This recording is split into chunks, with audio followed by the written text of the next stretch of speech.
A paz, queridos. Boa noite a todos. Eu já estou sentindo, assim, saudade, né, do dia de ir embora. Passa muito depressa, né? Quando a gente sai de casa, quando a gente sai e deixa um monte de compromisso, um monte de coisa, a gente fica pensando assim, como é que eu vou ficar 3 dias fora de casa? Parece que vai parar o mundo, né, porque você saiu de casa. Mas passa muito depressa, né? Enquanto a gente está aqui, agiliza tudo de uma forma assim fantástica, e eu já estou com saudade de vocês. Desde a primeira vez que eu vim aqui nessa igreja, eu senti que eu tinha uma aliança com essa liderança, com essa igreja, e cada vez que a gente se comunica por telefone ou pela internet, e agora mais ainda, Deus confirma mesmo uma aliança séria, que eu não sei o que Deus vai fazer para frente, mas eu tenho certeza que Ele vai fazer alguma coisa muito poderosa, né? Eu creio nisso e é muito bom, gente, é muito bom ter conhecido vocês. Rose também se apaixonou por vocês, né? Cada pessoa que a gente conhece, ela fica maravilhada com a simpatia do mineiro, né? E aí eu falei, agora entende, né? Porque quando eu nasci na divisa, né, de Minas com o estado do Rio. Eu nasci no estado do Rio, Itaperuna, aqui perto de vocês, mas eu não tenho sotaque de carioca, né? O meu sotaque é mais mineirado mesmo, né? Então, quando eu chego em algum lugar e perguntam se eu sou mineiro, eu falo que eu sou mineiro com muita honra, né? Eu me considero mineira, assim, tomo posse disso aí, porque o povo mineiro é maravilhoso. Muito bem, amados. Hoje eu quero, nessa despedida aqui, não posso falar muito de despedida, eu sou chorona, gente, né? Eu sou muito chorona. Se eu falar muito, eu choro. Então, a gente respira fundo e parte para frente. Mas eu quero falar de um assunto que é muito delicado, é muito forte, é muito poderoso e é muito curativo. Nós estamos aqui porque amamos a Deus, não é verdade? Nós estamos aqui porque amamos a Deus. Mas Jesus falou o seguinte: eu amo meu Pai, por isso eu faço a vontade dEle. Isso está lá em João 14, 21. Eu amo meu Pai, por isso eu faço a vontade dEle. E Deus tem princípios para a gente, Ele tem desígnios, Ele tem conselhos, Ele tem ordens para nós. E Ele diz que se a gente fizer tudo conforme está escrito na palavra dEle, vai dar tudo certo. O mundo só caminhou para o lugar errado por causa de desobediência. Então, se a gente andar na obediência, vai dar tudo certo. Mas eu vou falar sobre algo hoje que é muito difícil de obedecer a Deus, porque a gente não entende muito. E eu tenho certeza que você vai entender melhor sobre isso hoje, vai ficar muito mais fácil obedecer. Amém? Então, você guarda esse texto, João 14, 21, onde o Senhor diz assim, vamos ler do jeito que está escrito. João 14, você quer abrir a sua Bíblia? João capítulo 14, versículo 21.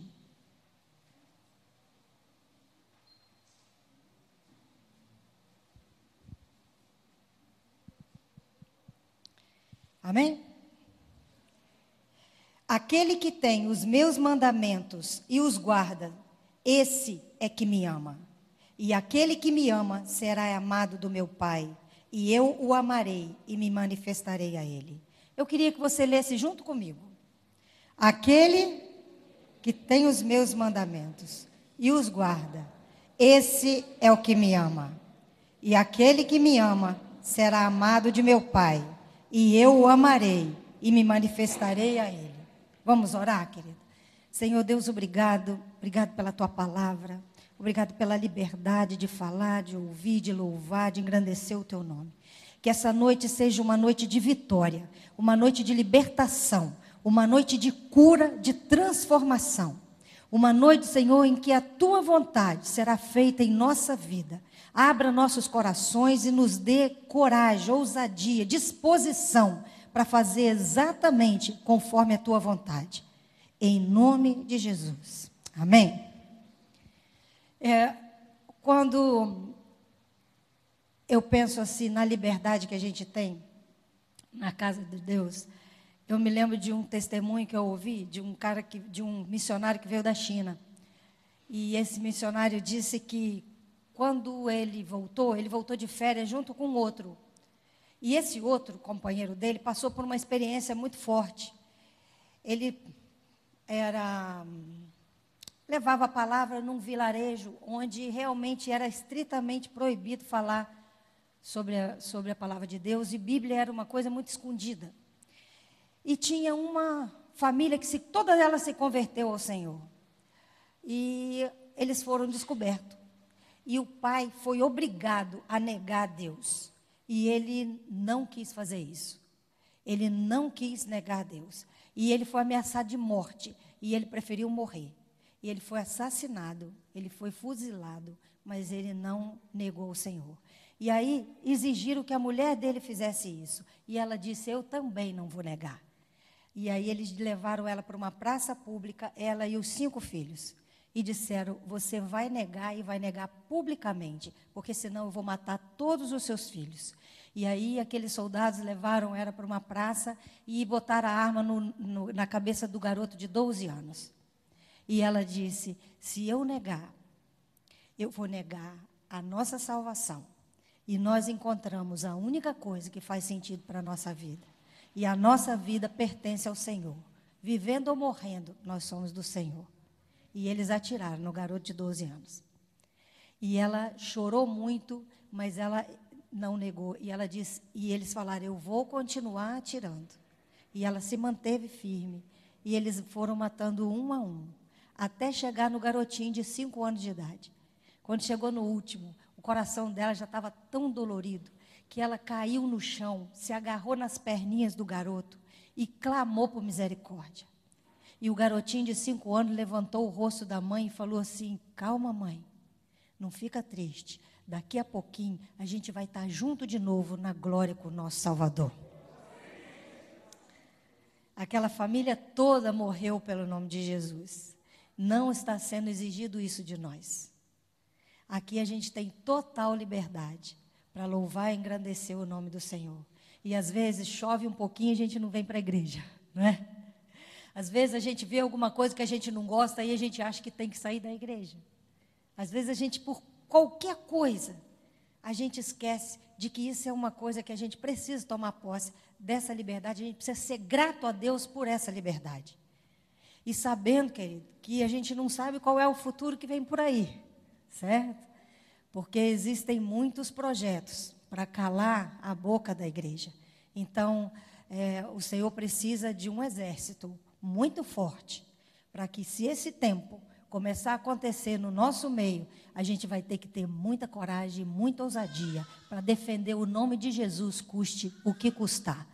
Porque vivendo ou morrendo, nós temos que ser do Senhor. Amém? Muito bem, amados. Eu quero falar com você essa noite a respeito de perdão. Perdão é algo muito complicado, é algo muito difícil.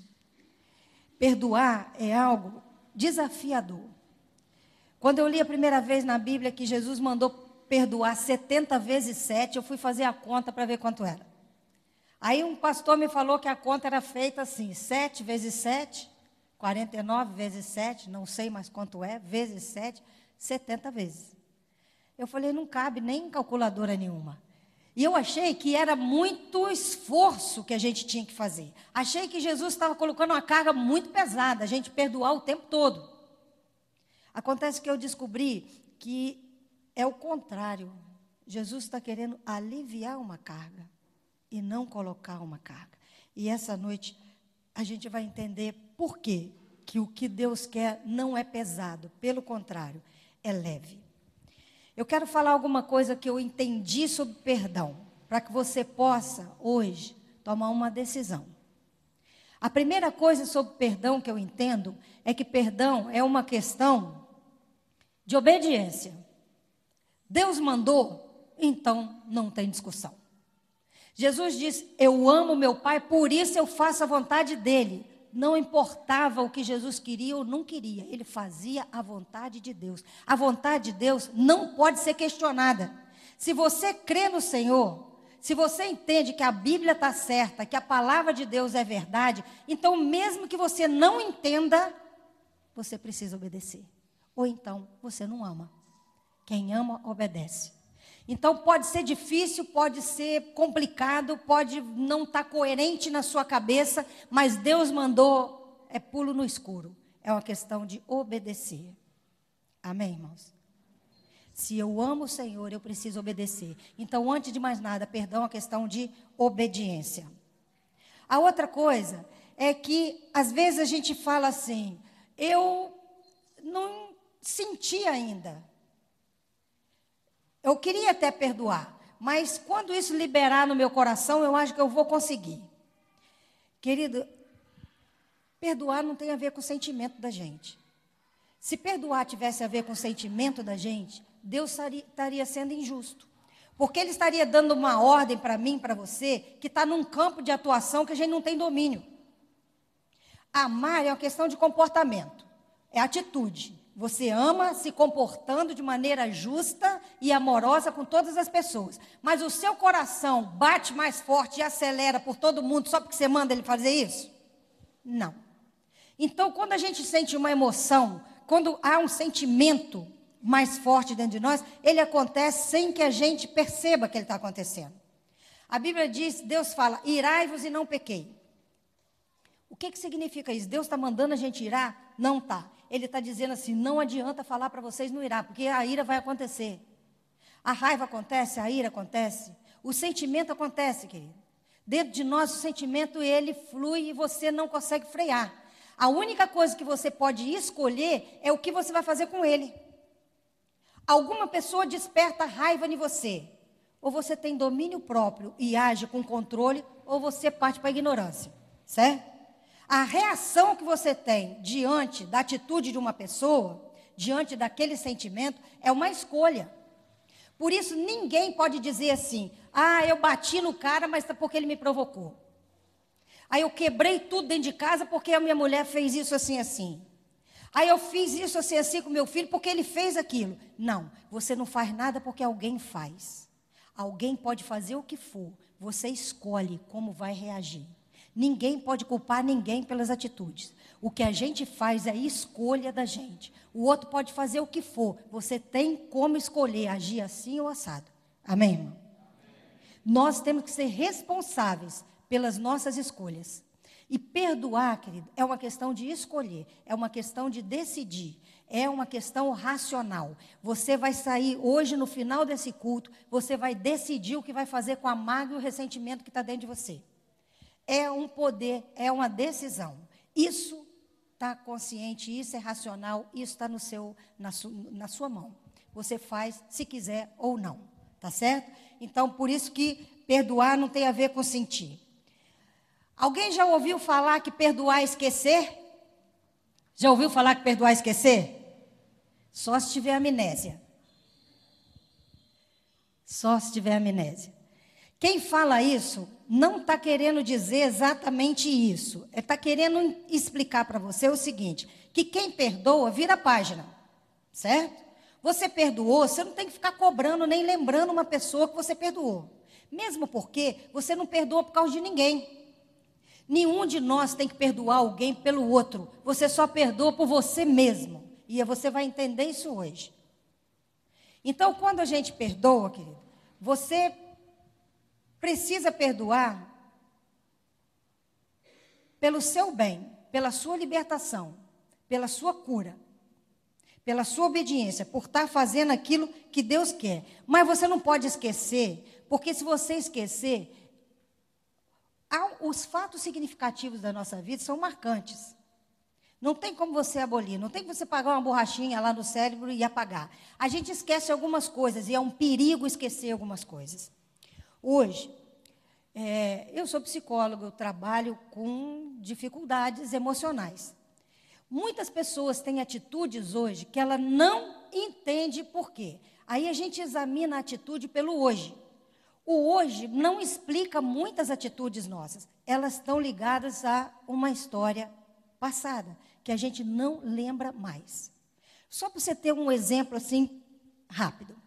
Uma moça uma vez chegou no meu consultório dizendo para mim que ela não entendia por que o marido dela não ia embora, porque todo dia ela mandava ele embora. Ela falava assim, eu mando esse homem embora todos os dias, e o homem não vai de jeito nenhum. Eu falei assim, o que o seu marido faz? Ele acaba com a minha vida. Eu falei, fazendo o quê? Tudo. Ele abre o olho, eu já não gosto.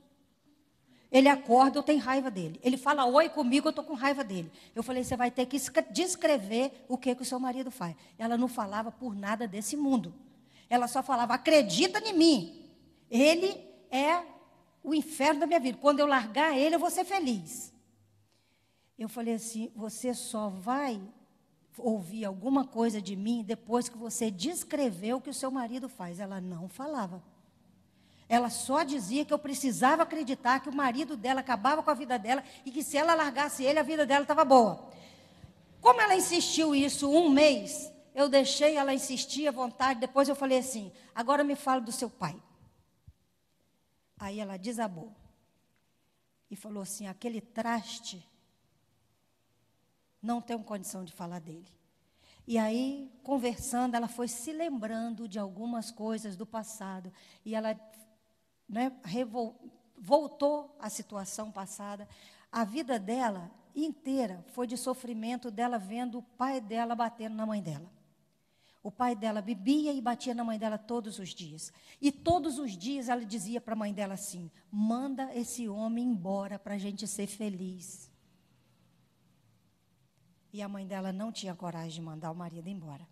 E ela passou a vida inteira infeliz pedindo à mãe dela para mandar o pai dela embora. Agora me diga uma coisa, quem ela estava mandando embora de casa? O pai dela. Mas ela acreditava que era o marido que estava acabando com a vida dela. Enquanto ela não entendeu lá atrás, ela não se libertou do agora. A gente não pode esquecer algumas coisas. Algumas coisas, para esquecer, a gente tem que lembrar primeiro. Freud dizia isso, para esquecer tem que lembrar. Quando você esquece coisas e acha que você não pode enfrentar, é porque essas coisas que você esqueceu te magoaram demais. E elas te magoaram no momento onde você não tinha defesa. Geralmente, os traumas que são mais fortes e que causam mais prejuízo são traumas de infância. Porque quando você era criança, você não tinha como lidar com aquela situação difícil. Foi um abuso, foi uma humilhação, foi alguma coisa que não tinha como você solucionar. Você não tinha defesa contra aquilo. A única defesa que você teve foi esquecer daquilo para não sofrer mais. Aí você joga lá no cantinho da tua mente e gasta uma energia absurda durante a vida inteira para manter aquilo num lugar secreto, sem incomodar você. Mas já tentou pegar uma bola e enfiar no fundo de uma piscina? Você segura a bola e desafia ela. Vamos ver quem ganha, você ou a bola. O que você acha? A bola vai ganhar. Porque ela vai sempre fazer força para cima. E uma hora a sua resistência vai acabar e ela vai subir. E é o que acontece. Quando a gente não quer resolver problemas do passado, quando a gente não quer lembrar, porque a gente tem medo desses fantasmas, um dia, essa energia que a gente está gastando acaba e a bola sobe. Quando você procura olhar e procura lembrar, você libera essa energia que você está gastando. Essa energia que você está usando para esquecer, você vai usar para produzir. Amém, irmãos? Por isso a gente precisa ter coragem para lembrar. Eu sei que tem coisas que são difíceis de lembrar porque elas são dolorosas. Mas elas só são dolorosas porque a imagem que você tem de dor é a imagem de quando você era pequenininho. Só que o nosso inconsciente não sabe que a gente cresceu. Ele acha que a gente ainda tem 5 anos, tem 8 anos. A lembrança da dor é a lembrança de pequeno. A gente precisa entender que agora a gente cresceu. Agora a gente tem recursos, agora a gente tem maturidade e agora a gente tem a presença do Espírito Santo constante na nossa vida. E é essa a nossa força. O Senhor é a nossa força, não importa o fantasma que tenha acontecido, não importa a pressão que a gente viveu antes, a lembrança não tem mais poder sobre você. O fato já aconteceu, já marcou, já feriu, a lembrança não tem mais poder. Eu contei hoje de manhã a história de uma situação que eu vi numa novela quando eu era adolescente. Eu sou liberto de novela, tá, gente? Há alguns anos, com a graça de Deus. Mas eu via tudo quanto era novela. Então, teve uma época que uma cena de uma novela, um cara era muito ganancioso, mas tinha medo de cemitério. Ele achava que no cemitério tinha alma de outro mundo. Mas ele descobriu que alguém guardou um tesouro no cemitério. Então a ganância foi maior que o medo. E ele foi para o cemitério.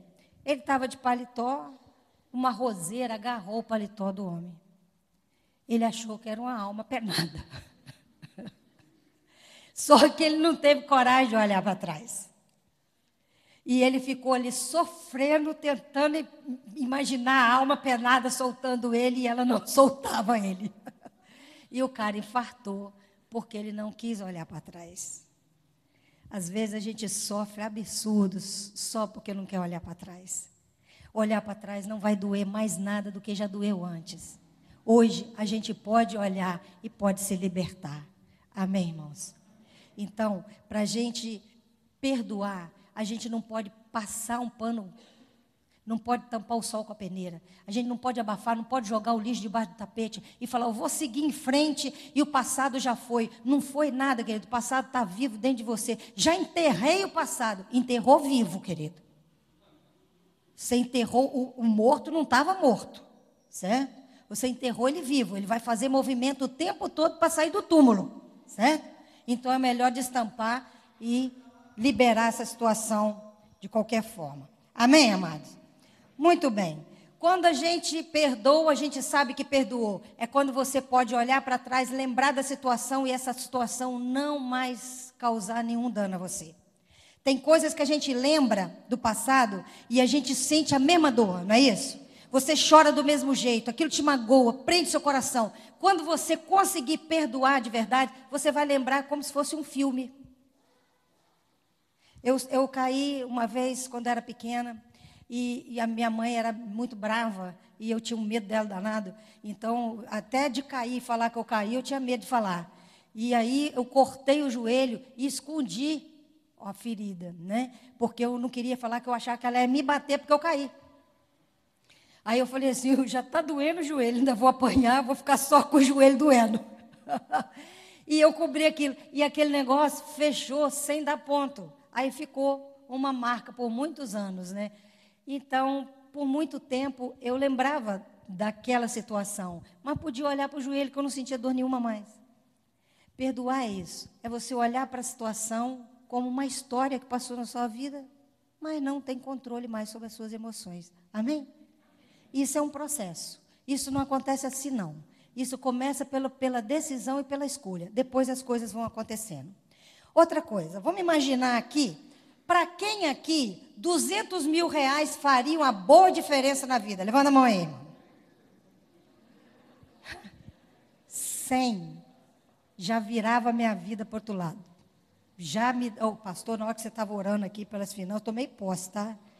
Tomei posse, ainda vou ligar para cá e falar, recebi aquela bênção, realizei meu projeto. 100 mil já me fazia realizar alguma coisa importante para mim. Mas vamos imaginar que alguém te deve 200. É muito dinheiro, não é não? 200 mil. Você tem um cheque lá da pessoa, ela está te devendo 200 mil. Há um bocado de tempo você anda com aquele cheque no bolso para cobrar aquela pessoa todo dia. Você fala assim, eu vou vencer no cansaço, ela ainda vai me pagar. Acontece que a pessoa faliu. Ela pode querer, querido, que ela não vai pagar, ela não tem como, mas você não desiste de receber. Então você fica na porta dela todos os dias para receber uma dívida que nunca você vai receber porque ela perdeu a condição de te pagar.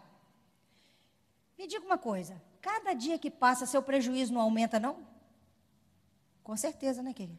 Porque você para de trabalhar, você perde tempo, você perde, né, energia, você gasta cobrando uma coisa que você não vai receber. Qual a melhor coisa para fazer numa situação dessa? Rasga o cheque. Rasga o cheque, querido. Acabou, não tem mais dívida. Você não pode mais cobrar nada. Aquilo é impagável. Perdoar é uma sensação parecida. Parece que você está rasgando aquele cheque, né, querido? Mas a dívida que alguém tem com você é impagável. Nunca, por maior poder que essa pessoa tenha, ela volta ao passado e corrige o que ela fez com você. É ou não é, gente? Quem nos feriu jamais vai corrigir isso. Então, a gente fica guardando mágoa como se um dia a gente fosse cobrar daquela pessoa o que ela fez.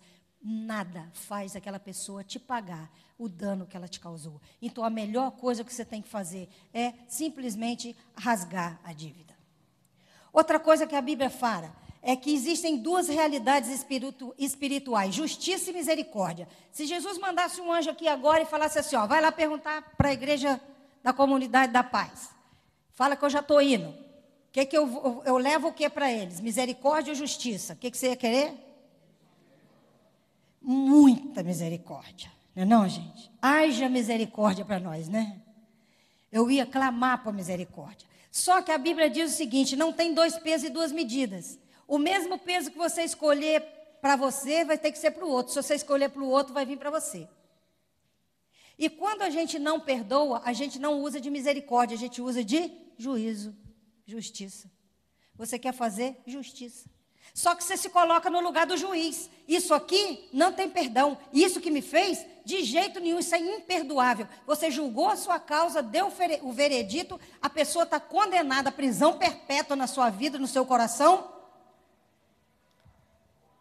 E você usou de juízo e tomou o lugar de Deus. Deus é o único que pode ser juiz. É o único que sonda os corações. É o único que sabe exatamente aquilo que pode entender. O único que entende exatamente como que a situação realmente ocorreu e quais foram os motivos. A gente não tem poder para julgar, querido. Quando a gente julga, nós somos justiceiros. Dependendo do seu temperamento, você é mais justiceiro que outra pessoa. Não é? Sanguíneo é justiceiro, mais justiceiro que os outros. A gente viu aqui os temperamentos. Mas esse tipo de justiça você nunca vai fazer. A melhor coisa que a gente pode fazer, a coisa mais libertadora que a gente pode fazer é entregar a causa para Deus. Você, quando perdoa uma pessoa, você não desculpa a pessoa. Porque desculpar é tirar a culpa de alguém. Desculpar, você alivia a culpa do outro. Eu não posso nem culpar e nem tirar a culpa de ninguém. Porque quem vai fazer o juízo? É Deus. Eu não fui escalada para julgar. Você não foi escalado para julgar. Deus é o juiz, certo? Então, Ele vai fazer o julgamento. Aí, o que você faz quando você perdoa? Você pega aquela causa e entrega para o Senhor. Eu não quero tomar conta disso mais. Está entregue ao Senhor. O pior é que algumas pessoas pensam assim, eu não vou entregar para Deus não, que Deus é muito bom. Deus vai perdoar ele. Eu prefiro que fique na minha mão. Não é não? Deus faz aquilo que Ele quer fazer e a gente precisa confiar. Outra coisa que faz o perdão é que perdão liberta. Liberta quem? Liberta a gente que perdoa.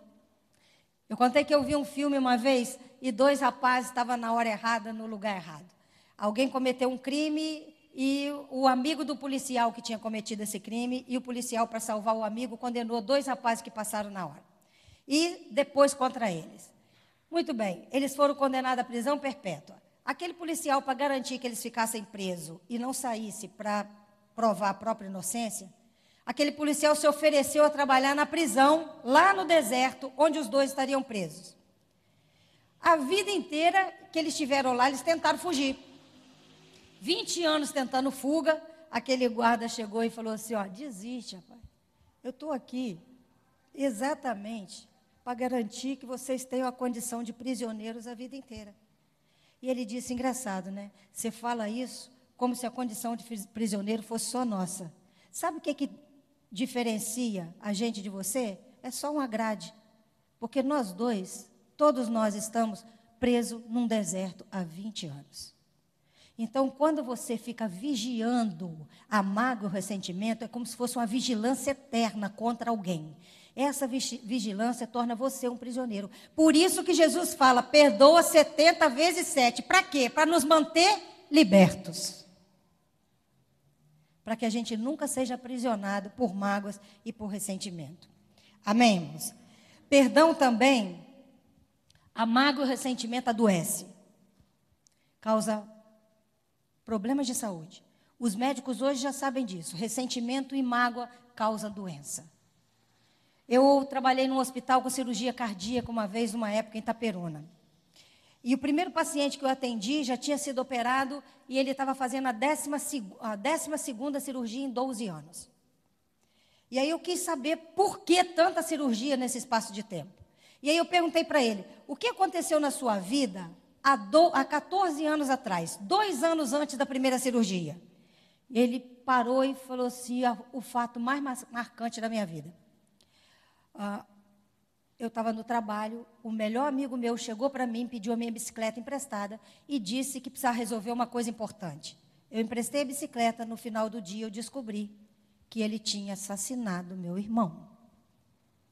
Ele se sentiu facilitando a morte do irmão. Aquele homem teve tanta mágoa, tanto dele quanto do amigo dele, que aquela mágoa ficou como se fosse um ácido viajando pelo corpo dele. Cada ano ele adoecia de uma coisa. Quando a gente perdoa, a gente se livra de um veneno que está circulando dentro de nós. Quem consegue perceber isso? Perdão cura. Contei hoje para o pastor, eu tenho um CD de perdão. Ali tem vários DVDs de mensagens que eu fiz aqui e outras que eu não fiz. Tem um kit que é um tratamento para você, tanto na alma quanto no espírito. Esse kit está ali para tratar várias áreas da sua vida. Mas tem um DVD de perdão que antes foi gravado como um CD. Eu gravei esse CD numa Assembleia de Deus há muitos anos, lá em Itaperuna. Nem imaginava que eu ia ter esse material todo. Foi há muitos anos. Depois eu comecei a ouvir o CD, vi um monte de erro de português. Ali tem o DVD, já foi regravado. Mas o CD tem um monte de erro, eu não tive coragem de regravar para corrigir os erros. De tanto milagre que Deus fez com aquela palavra. Eu não sabia que aquilo ia ser reproduzido. Estava falando numa Assembleia de Deus, mas mesmo assim não tinha nenhuma palavra que denunciasse, que revelasse que eu estava numa igreja evangélica. Toda a mensagem foi baseada na Bíblia, mas não tinha nenhuma palavra que demonstrasse se eu era católica ou se eu era evangélica.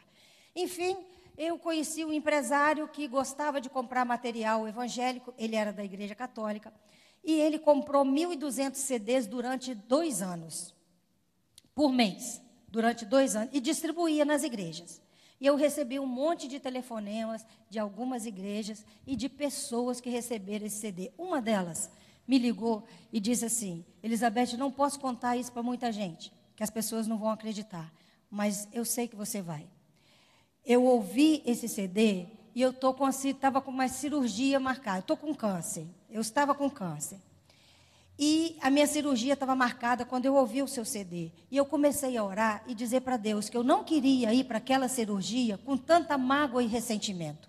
Porque se eu morresse na cirurgia, eu queria morrer com a minha alma tranquila e limpa. E eu queria saber que Deus ia me salvar. Então eu comecei a orar a Deus e colocar diante de Deus todas as pessoas que eu tinha raiva, que eu tinha mágoa desde pequena, porque eu tinha uma coleção de pessoas que eu guardava mágoa. E eu queria ir para a cirurgia sabendo que, vivendo ou morrendo, eu estava bem. E eu fiz esse trabalho até o dia de começar a fazer os exames. E eu fui liberando perdão de acordo com o que eu estava ouvindo naquele CD. E quando eu entrei para fazer os exames, o médico disse que não tinha mais motivo para me operar. Ela foi curada pelo perdão. É um milagre o que faz quando você limpa o teu interior.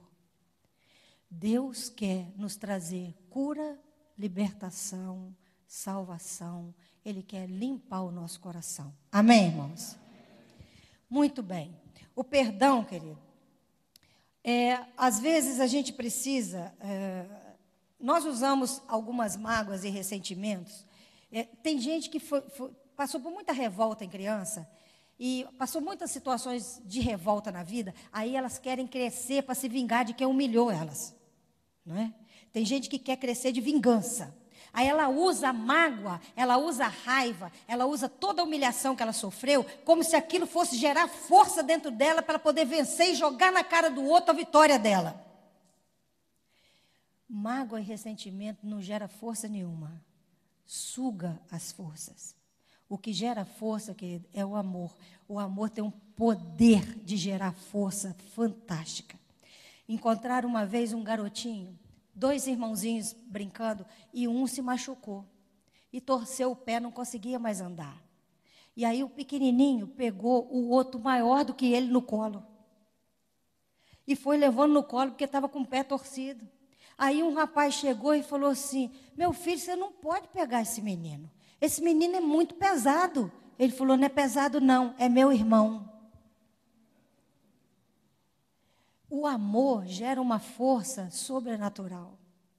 Uma mulher caiu no poço de um jacaré uma vez e pulou e brigou com o jacaré para tirar, porque o filho dela tinha caído no poço. O jacaré está com o filho dela na boca dele. Ela brigou com o jacaré e tirou o filho dela da boca do jacaré.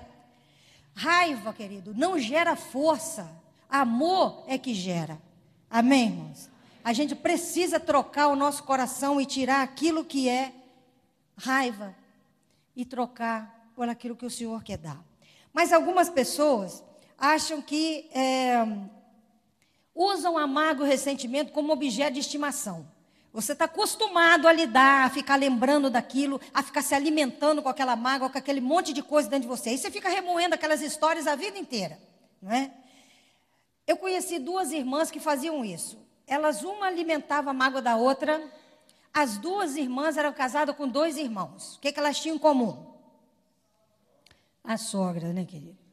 Sogra é um negócio, só quando você fala de sogra, pronto, né? Lá vem. Mas a gente não devia falar de sogra, não, porque se tudo der certo na vida da gente, a gente vai ser sogra, né? Não é isso, gente? Eu quero ser sogra, você quer? A gente tem que ter um bocado de cuidado, tá? Porque hoje você fala mal de sogra, depois você vai ter alguém para falar mal de você. Então, a gente tem que ter cuidado. Meu irmão adora falar de sogra. Diz ele ama a sogra dele, mas ele falou que, né, para garantia, quando ela morrer, ele vai enterrar ela de cabeça para baixo. Porque se ela não tiver morrido mesmo, ela vai cavar para sair e vai afundar mais. Mas eu conheci uma história de um rapaz que precisava do perdão da esposa. E a sogra ajudou muito na situação. Ele fez uma coisa muito absurda, muito errada, e a mulher falou que não perdoava de maneira alguma. E aí, a mulher era cristã, era evangélica, ele não era. O sonho da mulher era ir para Israel. Ela queria pisar nos lugares que Jesus pisou. E ele já tinha pedido perdão de todas as maneiras possíveis. Aí ele lembrou desse fato, comprou a viagem para dar de presente para ela, para Israel. E resolveu ir junto, porque ela achava que se ele fosse, ele ia se converter também. Aí ele falou assim, eu faço qualquer negócio, até me converto, né, para receber o perdão.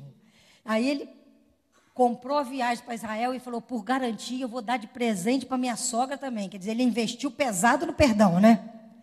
E aí chegou para ela e falou assim, meu amor, tem um presente para você, nós vamos para Israel. A mulher ficou maravilhada. Aí ele falou, sim, mas vou levar sua mãe junto, porque esse é o sonho dela também. Aí ficou com crédito para perdão no futuro. Foram os 3 para Israel. A emoção foi muito grande. Ouvir as histórias de Jesus, ele ficou realmente impactado. Só que a sogra, querida, ela estava esperando anos por aquela situação. E ela já tinha infartado uma vez. O coração não aguentou, querida, ela infartou de novo e morreu. O cara pensou assim, o investimento bom, hein? Se eu soubesse, eu tinha comprado esse pacote há muito mais tempo. Uma vez eu preguei sobre isso na igreja, encontrei na saída, tinha um grupo de homens lá no cantinho, fazendo pacote para ir para Israel, para levar a sogra. Entendeu? Mas a mulher morreu, não sabia o que fazia com a mulher. Aí a autoridade lá chamou ele num canto e falou assim, olha só, mas você vai pagar 20 mil para levá-la para o Brasil, ou 2 mil para enterrá-la aqui. Você quer fazer o quê? Eu pago quanto for preciso, mas a minha sogra vai comigo. A mulher chorou de emoção, não sabia se ela chorava de tristeza ou de emoção pelo que o marido estava fazendo por ela. Meu bem, você vai levar minha mãe, não importa o que for que tiver que gastar, ela vai com a gente. Aí o cara virou, chamou ele para fora assim, e falou assim, rapaz, me conta aí que sogra, o Brasil, as sogras são assim, tão valiosas, depois de morta a mulher vale 20 mil. Ele falou, não é isso não, rapaz, você fala baixo. Porque enquanto eu estava andando por aqui, eu escutei umas histórias que 2 ressuscitaram nessa terra. 20 mil é a garantia. Deixa quieto esse negócio. Há algumas pessoas, querido, elas acham que precisam perdoar Deus. Tem gente que tem mágoa de Deus. Tem gente que tem revolta de Deus, perdeu alguém que amava muito, aí fica revoltado com Deus. Conheci um rapaz que o pai dele foi pastor 40 anos, morreu de câncer. E ele disse que nunca mais pisava na igreja, porque Deus foi injusto, porque o pai dele serviu a Deus, não podia ter morrido. Certo? Olha, morte traz dor, traz tristeza, traz saudade. É um sofrimento absurdo quando você perde alguém que você ama. Mas revolta, o crente não pode ter. Porque a gente fala que a gente vai morrer e vai ver a glória de Deus, não é isso? A gente imagina, não é, a eternidade como um lugar muito bom. Então, como é que você pode revoltar com Deus por causa de levar alguém para a eternidade? A revolta com Deus, querido, é falta de sabedoria de Deus. Eu ouvi um testemunho de um pastor tremendo. Um homem de Deus. Ele tinha um filho, o filho dele já tinha 40 anos. Era o braço direito dele. Era o menino que ficou junto dele a vida inteira. E esse pastor perdeu o filho com 40 anos. E ele caiu em depressão, o pastor, ficou doente e ele ficou profundamente triste. Aí foi passando, esse rapaz tinha tido um problema com a esposa. E ele entrou numa crise no casamento tão grande, aquilo afetou tanto ele, que ele começou a sair da presença de Deus. Ele desnorteou na vida. E aí ele sofreu um acidente e morreu. O pastor não sabia como viver sem o filho dele. Um dia ele parou de ministrar, deixou a direção da igreja, e um dia ele foi visitar outras igrejas, ele queria só ser alimentado. Aí ele chegou numa igreja, uma irmãzinha, foi orar por ele, nem conhecia ele, e disse assim, olha, não sei por que Deus está dizendo isso, mas o senhor deve saber. Deus falou assim para mim, fala para ele que eu levei para não perder. Aí aquilo tocou no coração dele. Aí, em outros lugares, ele ouvia a mesma coisa. Alguém dizia, fala para ele que eu levei para não perder. Aí passou um tempo, a esposa dele disse, meu bem, está na hora de você se levantar. Porque a gente vai ficar sem o nosso filho, sim, por mais uns 15 anos. Talvez 20, que a gente teria oportunidade de estar com ele aqui. Mas agora, a gente garante que na eternidade toda nós estaremos juntos. Isso é entendimento da morte. Ela traz dor e traz tristeza, querida. Mas a gente precisa ver as coisas através dos olhos de Deus. Não é fácil ver as coisas através dos olhos de Deus. Tem uma história, um paralelo que eu acho muito interessante, que é quando o recém-nascido, quando alguém nasce. Quando você nasceu, querido, você estava quentinho na barriga da tua mãe, não tinha teu movimento, era só seu ali dentro, o barulho era aquele só do útero, não tinha luz nenhuma. Aí você nasce. Você já nasce com o refletor em cima do seu rosto. Aquele barulho infernal de sala de cirurgia. Um monte de gente em volta. O médico pega você pelo pé, te põe pendura de cabeça para baixo, dá um tapa no seu bumbum. Aí você fica desesperado, começa a chorar, o seu pai está de pé. Filmando, fotografando, emocionado. Entendeu? Você apanhando e ele emocionado, querido. Aí tem secreção na sua garganta, enfia um tubo lá na sua garganta para tirar a secreção, enfia um negócio no seu nariz para poder desentupir, entendeu? Vira você de um lado para o outro e o seu pai fotografando. Você já imaginou qual era o sentimento de uma criança se ela pudesse falar? Ela ia dizer, esse homem que vai cuidar de mim? Eu estou perdido. Eu não quero nem conhecer meus inimigos. Se esse é o meu pai, me dá um canto para me esconder, entendeu? É a visão que seria nossa. Mas na visão daquele pai, aquele aparelho na garganta era importante, o tapa no bumbum era importante para desenvolver o pulmão, certo? Tudo era importante para manter a vida daquela pessoa. A gente precisa aprender a olhar através dos olhos de Deus. Não é fácil, querido, mas a gente precisa desse desafio. Tem um médico que aprendeu isso com uma menininha de 8 anos. Esse médico era oncologista, estava num hospital com uma garotinha que dos 5 aos 8 anos estava internada com câncer. 3 anos dentro do hospital. Mas uma menina muito positiva, uma menina que estava sempre alegre. E aquele médico amava aquela garotinha. E ele chamava de minha princesa. E ela estava sempre feliz. Um dia ele encontrou ela cabisbaixa, quietinha, pensativa. Aí ele falou assim, meu amor, você está triste hoje? Ela falou, não, tio, eu não fico triste. Eu só estou chateada porque a minha mãe está triste. A minha mãe, ela fica comigo um tempinho e fala que vai tomar um café. Mentira, ela vai chorar no banheiro. Porque ela sabe que está chegando o dia de eu morrer e ela já está sentindo a minha falta. ela já está triste por causa da minha morte. Ela está com medo de me perder. Aí o médico falou assim, e você, não está com medo de morrer? Aí ela disse, não, tio, não estou com medo. Aí ele falou, então senta aqui e me explica o que é a morte, porque eu trabalho com a morte a vida inteira e eu não entendo ela. Aí ela falou assim, não entende, tia, é tão simples. Quando eu vivia na casa do meu pai e da minha mãe, eu tinha muito medo de dormir sozinho. Então, eu pedia a minha mãe para dormir na cama dela. Ela deixava. Mas de madrugada, meu pai me pegava e me levava para a minha. Então, eu deitava na cama da minha mãe e acordava na minha. Morrer é só isso, tia. A gente dorme aqui e acorda na cama do Papai do Céu. Simples assim. Por isso que Deus fala que é preciso ser criança para entrar no reino de Deus. Não é verdade, querido? Então, a gente precisa aprender a lidar com a mágoa e com o ressentimento de Deus, porque isso é incoerente.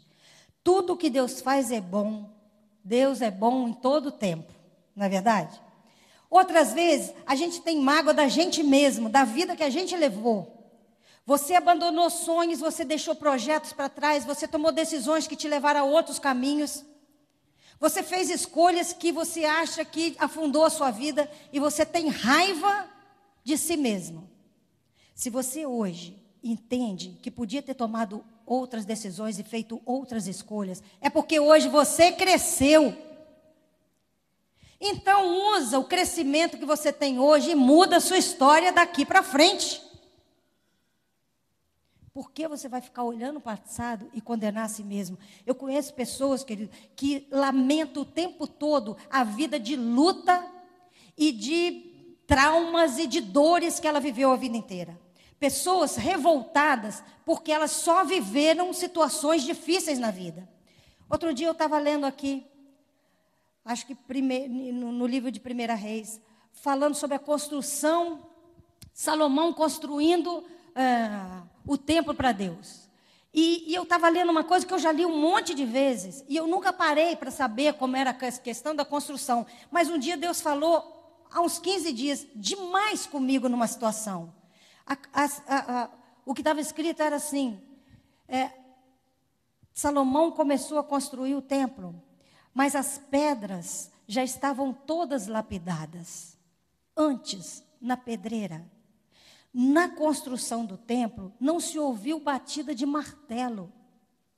Não se ouviu batida de ferro na construção, porque as pedras foram todas entalhadas antes, lá na pedreira. E olha, Deus falou muito ao meu coração. Se não tivesse pedras entalhadas antes, como ia edificar o templo? A gente junta pedras, querido, durante a vida da gente. Quanto mais você foi sofrido, quanto mais você foi lapidado, quanto mais você foi castigado pela vida, foram pedras que foram sendo entalhadas para a construção de algo lindo como o templo de Deus, porque nós somos o templo do Espírito Santo. Eu nunca vi ministério coerente com Deus que não tenha tido feito em cima de dores e de situações difíceis do passado. Hoje, às vezes, a gente vê, né, pessoas que acham assim, eu vou ser pastor, eu quero esse ministério, não é? Eu também, é legal, né? A gente viaja para tudo quanto é lado e acha que a coisa é assim, tem história. Tem história, querido. O que eu construí, o que lapidou de pedra, o que se bateu de pedra na minha vida não foi brincadeira. E eu tenho certeza que foi na vida dos pastores dessa igreja também. Foram muitas pedras entalhadas, foram muita marretada. Foi muita dor. Mas juntou muita pedra, querida. Aí depois que tem todo o material para construir, Deus fala assim, agora levanta o templo. Quer que Deus levante um templo seguro na sua vida? Vai usar as pedras que você juntou no caminho, querido. Aquela dor, aquele sofrimento, aquele trauma, aquela mágoa, tudo que você sofreu, todas as humilhações, todos os dramas, todas as dificuldades que você passou na vida, é material para a construção desse templo. A gente não tem que ter mágoa da vida da gente. Deus juntou material para construir algo tremendo na sua vida. E aí, quando Ele constrói, manda construir o templo, Ele manda encaixar as pedras uma em cima da outra e encapar todas elas, todas as paredes, com madeira de lei. Aí as pessoas olham e vê só aquela coisa bonita, não é? Você olha para um servo de Deus aqui, legal, que beleza, né? Mas não sabe que tem rocha entalhada lá dentro para segurar aquilo que você está vendo. Você entende? Muita rocha. Porque se fosse só de madeira, querida, não ia suportar. Lá dentro no interior foram rochas entalhadas. Aí Deus vai e coloca lá madeira de lei.